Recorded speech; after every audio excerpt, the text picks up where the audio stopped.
Your Excellency, Abraham Kithure Kindiki, Deputy President of the Republic of Kenya. Excellencies, Mr. Speaker of the National Assembly, Mr. Speaker of the Senate, our sister, your ladyship, the Chief Justice of the Republic of Kenya, members of the judiciary, members of the executive, members of the legislature, fellow Kenyans, hamjambo. Hamjambo tena. Bwana Yesu asifiwe. Assalamu alaikum. Hebu mnisalimie hivyo hewani nione ndugu wa Kenya.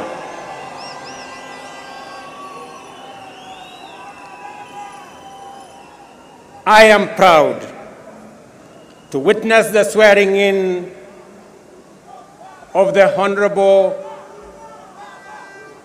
Abraham Professor Kithure Kindiki as the third Deputy President of the Republic of Kenya under the 2010 Constitution. I know him as a dedicated professional whose commitment to excellence has helped us overcome daunting challenges, and as a tireless public servant on the path of national leadership. Abraham is also a patriot whose dedication to cohesion, national unity, and inclusivity is beyond reproach, an effective champion of peace and stability, and across every part of our country, and a loyal steward of our bottom-up economic transformation agenda, whom together with many others, we crafted to take our country to the next level. Over the past 2 decades, I have had the privilege to witness Professor Kindiki'S work as a professor, litigation lawyer, consulting attorney, senator representing the Rakanidhi, Majority Leader of the Senate, Deputy Speaker of the Senate, the most recently as Cabinet Secretary. I can confirm that in all these roles, he has demonstrated exceptional dedication, high competence and professionalism, and consistently delivered results beyond expectations. Professor Kindiki is a highly qualified and outstanding scholar, advocate and public servant, whose career has been defined by exemplary achievements which demonstrate his vision for positive change and commitment to high standards of efficiency in the performance of his duties. At this stage of the implementation cycle of our national transformation agenda, the people of Kenya require a patriotic public servant and a consummate champion of our constitutional dispensation, our broad-based national governance framework, and the bottom-up economic transformation agenda to support the cabinet and the presidency in delivering in full and on time. This moment calls for an individual who takes pride in a job well done, and is humble enough to be a loyal servant of the people, and who is selfless enough to reach out and mobilize the entirety of government towards delivering for Kenya, experienced enough to understand the importance of engaging all sectors of our economy to drive transformation, and committed enough to serve professionally with loyalty and, most importantly, with integrity. I am delighted to affirm that our coalition, and indeed our nation, is blessed with many professionals who meet all these criteria. Among them, Abraham Kithure Kindiki stands out for his exceptional qualifications, extensive experience, and wide-ranging accomplishments. I am honored that he is available. He has told me he is ready, and I know he is willing to serve as my deputy. Professor, my young brother, let me call you Abraham K. or Abra K. Welcome to the service of this great nation, Kenya. And let me say this, I have heard you clearly when you took your oath of office and the oath for the due execution of your responsibilities as Deputy President. You have said two fundamental things in your oath. Kenyans were listening, I too was listening. You said that you will serve the people of Kenya and the Republic of Kenya. Abrake, please serve the people of Kenya and the Republic of Kenya. As I told our principal secretaries, as I told our cabinet secretaries, and as I tell every public servant who has a responsibility, who has a duty, who has the honor to serve our nation, let us serve the people of Kenya and the Republic of Kenya. We are not here to serve ourselves or our families or our communities or our regions or our villages. We are here to serve the Republic of Kenya and the people of Kenya. The second thing that you have said in your oath, I said in my oath, I listened to principal secretaries and cabinet secretaries and others. You have said you will serve without fear, without favor, without affection, and without ill will. My brother Abrake, I listened to you. The people of Kenya were listening to you. Serve without bias, without ill will, without favor, without affection, and without fear.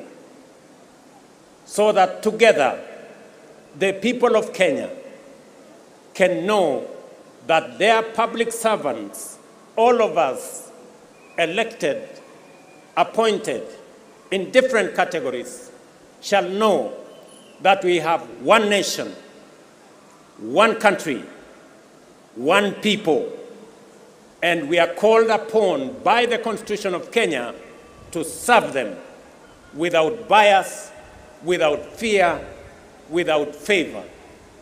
And let me undertake in this very historic national ceremony to the people of Kenya. And I say this as MCAs listen to me, as members of parliament listen to me, as members of the executive listen to me, those in the judiciary, and those in the executive, that the people of Kenya, it doesn't matter. Those who live near our oceans, near our lakes, in our mountains, in our valleys, in our arid and semi-arid areas, they are one people, one great nation called Kenya. And I want to commit, pledge, and undertake that we will serve the people of Kenya equally, and no part of Kenya, no community in Kenya, no section of Kenya, no region of Kenya shall be left behind. We are going to work together. I say this to our representatives. Every MCA knows that they were never voted by all the people in their ward. every member of parliament knows the same, that they were never voted by all the people in their constituency. And so does my friends governors. They know that not everybody in their county voted for them. But they also know that they must serve all the people, whether they voted for them or did not vote for them. Professor, you and me have the honor to serve the people of Kenya. And as I have said before, we will serve the people of Kenya equally, those who voted for us and those who did not vote for us.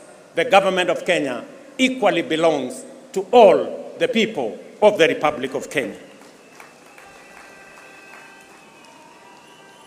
Let me also say the following, because this is a very important occasion. To underwrite that our judiciary works, that our legislature works, and we will make sure that our executive works and serves the people of Kenya. I know that we've gone through a journey, but in this journey, we have affirmed to both ourselves as the people of Kenya, to our friends, and to the international community, we have affirmed that Kenya is a constitutional democracy founded on the firm foundation of the rule of law. We believe in freedom, and we believe in making sure that no Kenyan and none of us is left behind. Today we stand here as a people, united, peaceful, because we are a democracy, we believe in our constitution, we believe in the rule of law, and we are a free people, and we make choices. Let me also say this. To all of us who are public servants, it doesn't matter at what level. To all of us, we are reminded on this very historic day that we serve at the pleasure of the people of Kenya, and we serve under the provisions of the law and the Constitution of the Republic of Kenya. And that none of us, irrespective of the office we hold, is greater than what our Constitution says. We must obey, we must submit to the law and to the Constitution, because that is what makes us a nation. Let me say this as I conclude. We have made stride as a nation. Today, our savings as a percentage of our GDP is growing. We have changed and we have transformed our education system. Today, we have more teachers.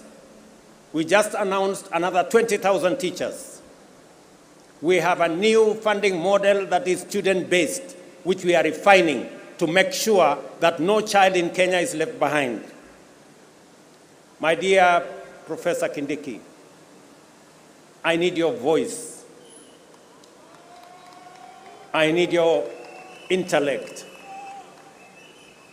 to help me and to help members of our cabinet to profile the things we are doing, to speak to the things that we are doing. I have almost become a lonely voice in the executive, especially in the presidency, speaking about our projects, speaking about our programs, elaborating on what we are doing. You are eloquent, my brother. You are intelligent, my brother. I am confident that you will do that which I have missed for the last 2 years. I know you will.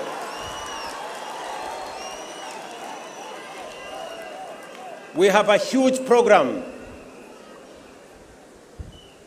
on university funding and higher education funding. We have a huge program that today our farmers across Kenya have access to fertilizer. We have a huge program on expanding our irrigation. We have a big program on what we are doing. We need your voice, and we need the voice of those of us in the executive to provide leadership and to see to it that indeed we achieve what we wrote into our Constitution. Today, as we wrote in our Constitution, Kenya Power has turned around and today is a profitable company. So is KenGen, because of the stewardship that we have put in place. My brother, our manifesto is elaborate. Our manifesto is transformative. We are implementing it page by page, paragraph by paragraph, chapter by chapter, because we have to transform this great nation, and failure is not an option. We must. We have a big program on rural electrification to connect close to 300,000 homes across Kenya. I need your support to the Ministry of Energy, who are doing a wonderful job in that exercise. We have a big program on markets across Kenya. We have a big program on housing across Kenya. Today, we have 160,000 people working in a housing program. By December, actually next month, we will begin to hand over the first 1,000 houses under our program, under the program that will make ordinary people, Mama Mboga and Boda Boda, pay 3,000 shillings every year and access housing in the Republic of Kenya. My brother, let me tell you, our universal health coverage is underway, with a bit of challenge initially, but now we are moving. And I want to tell the people of Kenya, we are going to transform this nation. And we have the team. And Professor, welcome to the team that is going to transform Kenya into a great nation that is going to make every Kenyan proud. Let me conclude by saying we have what it takes to transform the Republic of Kenya. And I am committed to making sure that whatever it takes, whatever decisions that have to be made, we will make them so that our nation can truly be transformed. As I talk to you, 10,000 young people are now engaged in climate works in Nairobi. We intend to take that in the next few months into 40 and 50,000 young people. And I commit to the people of the great city of Nairobi that we are going to clean the Nairobi River and we are going to transform it into a better, different causeway as we transform the city in the sun, the headquarters of the environment in the world, where we have UNEP in Nairobi. We're also going to roll out the program that will make sure that we tap into the private sector and make sure that we can work through public and private partnership to make sure that we roll out some of the urgent, important programs that are important for the transformation of our nation. Let me conclude by asking all of us, members of the legislature, members of the judiciary, especially our investigative institutions, to make sure that we ensure that public resources are used efficiently, effectively.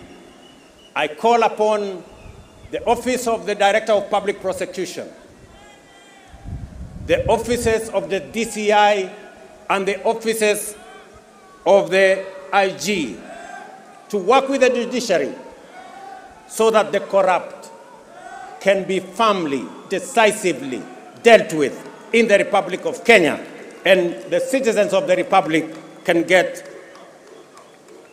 their due in the expenditure of public resources. I know that of recent, we have seen incidences of our girls, our mothers, our women who have been murdered in cold blood. And let me say this, that the DCI and all the investigative authorities in the Republic of Kenya must stand up to these criminals, and we must deal decisively and firmly. And I want to ask us as a society to be careful with strangers, to be careful with people who lure our girls, our women into situations that compromise their security. But we must be on the lookout, all of us as a nation. This is yet another moment. This is yet another beginning. And I am confident that we are going to take Kenya to the next level. Professor Kindiki, as you and all know, there is much to be done to fulfill our commitments and set our nation on the path to prosperity. I expect you to embark on your duties with dispatch and zeal. I wish you success as you begin your service in the high office you have assumed today. May God bless you. May God bless your family. And may God bless our great republic, the nation of Kenya. Asanteni sana, Mungu wabariki, na tutasonga mbele pamoja. Asanteni.